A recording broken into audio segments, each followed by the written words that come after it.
আসসালামু আলাইকুম। সকাল ৯টা বেজে ৩০ মিনিট। আজ সোমবার। বাংলাদেশ বেতার কক্সবাজার। স্থানীয় খবরে স্বাগত জানাচ্ছি ইশপিতা আবরার সোহা। আগামী সংসদ নির্বাচন ও গণভোটকে সামনে রেখে সব ধরনের সাইবার নিরাপত্তা নিশ্চিত করতে জাতীয় সাইবার সুরক্ষা এজেন্সিকে নির্দেশ দিয়েছেন জাতীয় সাইবার সুরক্ষা কাউন্সিলের চেয়ারম্যান প্রধান উপদেষ্টা প্রফেসর মোহাম্মদ ইউনুস। রোববার রাষ্ট্রীয় অতিথি ভবন যমুনায় প্রধান উপদেষ্টার সভাপতিত্বে অনুষ্ঠিত জাতীয় সাইবার সুরক্ষা কাউন্সিলের সভায় তিনি এই নির্দেশনা দেন। প্রধান উপদেষ্টা বলেন, আগামী নির্বাচনকে কেন্দ্র করে আমাদের তথ্য প্রযুক্তিগত সক্ষমতা বাড়াতে হবে এবং সব ধরনের সাইবার অপরাধকে কঠোরভাবে মোকাবেলা করতে হবে। তিনি বলেন, সরকার সব ধরনের নাগরিক সেবাকে অনলাইন প্ল্যাটফর্মে নিয়ে আসার চেষ্টা করছে। ইতিমধ্যে অনেক সেবা দেশে ও বিদেশে অনলাইনে দেওয়া হচ্ছে। এসব সেবাকে সুরক্ষিত ও নির্বিঘ্ন রাখতে হলে সাইবার নিরাপত্তা জোরদার করা জরুরি।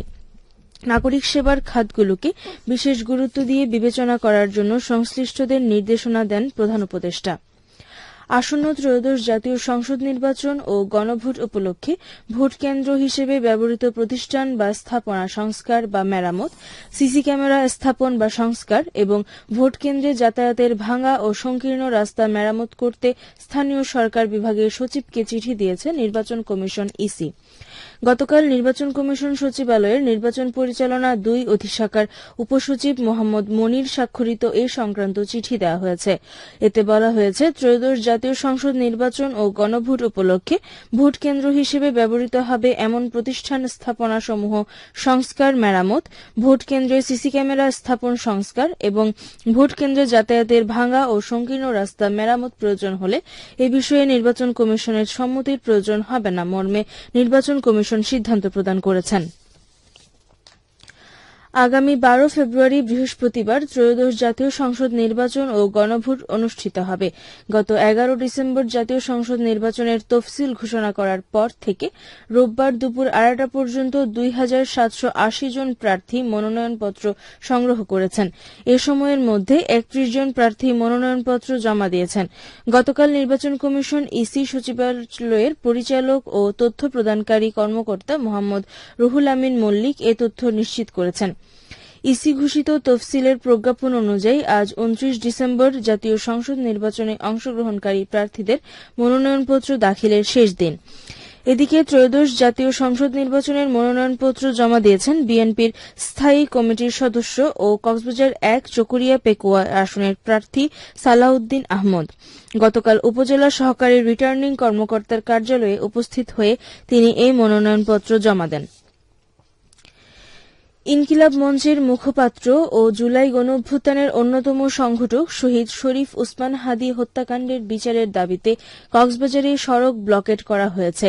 গতকাল শহরের প্রবেশমুখ বাস টার্মিনাল এলাকায় কক্সবাজারের ছাত্র জনতার ব্যানারে ২ শতাধিক বিক্ষোভকারী সড়কে বসে এই অবস্থান কর্মসূচিতে অংশ নেন। জাতীয় নাগরিক পার্টি এনসিপির জেলা শাখার সদস্য সচিব ওমর ফারুক বলেন, হাদী হত্যাকাণ্ডে জড়িত ব্যক্তিদের অনতিবিলম্বে গ্রেফতার করে দ্রুত বিচার শুরু করতে হবে। এতে ২০২৪ জুলাইয়ে বৈষম্যবিরোধী ছাত্র আন্দোলনের জেলার সমন্বয়ক ছাত্র প্রতিনিধিরাও এ সময় উপস্থিত ছিলেন। এদিকে আগামী ১০ দিনের মধ্যে জুলাই গণঅভ্যুত্থানের সম্মুখ সারির যোদ্ধা ও ইনকিলাব মঞ্চের মুখপাত্র শহীদ শরীফ ওসমান বিন হাদী হত্যা মামলার চার্জশিট দেওয়া সম্ভব হবে বলে আশাবাদ ব্যক্ত করেছেন স্বরাষ্ট্র উপদেষ্টা লেফটেন্যান্ট জেনারেল অবসরপ্রাপ্ত মোহাম্মদ জাহাঙ্গীর আলম চৌধুরী। উপদেষ্টা রোববার বিকেলে সচিবালয়ের স্বরাষ্ট্র মন্ত্রণালয়ের আইন শৃঙ্খলা সংক্রান্ত কোর কমিটির সভা শেষে সাংবাদিকদের ব্রিফিংকালে এ কথা জানান। টেকনাফের সাগরপথে মালয়েশিয়ায় পাচারকালে হত্যা মামলায় এক পলাতক আসামিসহ ১৭ জন ভুক্তভোগীকে উদ্ধার করেছে বিজিবি। গত ২৬ ডিসেম্বর বিজিবির একটি আভিযানিক দল গোপন সংবাদের ভিত্তিতে উপজেলার সদর ইউনিয়নের বাজারছড়া এলাকা দিয়ে নৌকাযোগে সাগরপথে নারী, পুরুষ ও শিশুদের মালয়েশিয়ায় পাচারের সময় অভিযান চালায়। এ সময় হত্যা মামলার এক পলাতক আসামিসহ ১৭ জনকে উদ্ধার করা হয়। টেকনাফ ২ বিজিবি ব্যাটালিয়নের অধিনায়ক লেফটেন্যান্ট কর্নেল মোহাম্মদ আশিকুর রহমানের সত্যতা নিশ্চিত করে জানান, হত্যা মামলার পলাতক আসামি হোয়াইকং ইউনিয়নের লম্বাঘুনা এলাকার আলী আহমদের ছেলে মোহাম্মদ তারেককে টেকনাফ মডেল থানায় হস্তান্তর করা হয়েছে। টেকনাফ রোহিঙ্গা ক্যাম্পে অগ্নিকাণ্ডের ঘটনা ঘটেছে। গতকাল রাত 10:30টার দিকে উপজেলার নীলা ইউনিয়নের লেদা 24 নম্বর রোহিঙ্গা ক্যাম্পে আগুন লেগে অন্তত অর্ধশত ঘরবাড়ি পুড়ে যায়। 16 আর্মড পুলিশ ব্যাটালিয়ন এপিবিএনের অধিনায়ক অতিরিক্ত ডিআইজি মোহাম্মদ কাউসার শিকদার জানান, 24 নম্বর রোহিঙ্গা শরণার্থী ক্যাম্পের বাসিন্দা ফাতেমা বেগমের বাড়ি থেকে আগুনের সূত্রপাত হয়। খবর পেয়ে টেকনাফ ফায়ার সার্ভিসের কর্মীরা এসে আগুন নিয়ন্ত্রণে আনে বলে জানান তিনি। আবহাওয়া এখন জানিয়ে দিচ্ছি বাঁকখালী নদীর মোহনা ও সংলগ্ন এলাকার সামুদ্রিক জোয়ার ভাটার সময়সূচি। আজ জোয়ার শুরু হবে বেলা 11:22, চলবে সন্ধ্যা 6:08 পর্যন্ত।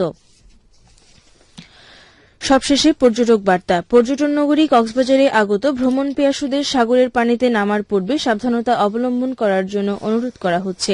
যারা সাঁতারে দক্ষ নন তাদের পানিতে বেশি দূর যাওয়া উচিত নয়। ভাটার সময় স্রোতের সাগরমুখী টান প্রবল হওয়ায় সাগরের গভীরে ভেসে যাওয়া এমনকি প্রাণহানির আশঙ্কা থাকে। সেই সাথে পর্যটকদের স্বাস্থ্যবিধি মেনে চলার পরামর্শ দেওয়া হচ্ছে। খবর শেষ হলো। আমাদের পরবর্তী খবর প্রচারিত হবে আজ দুপুর 2:30।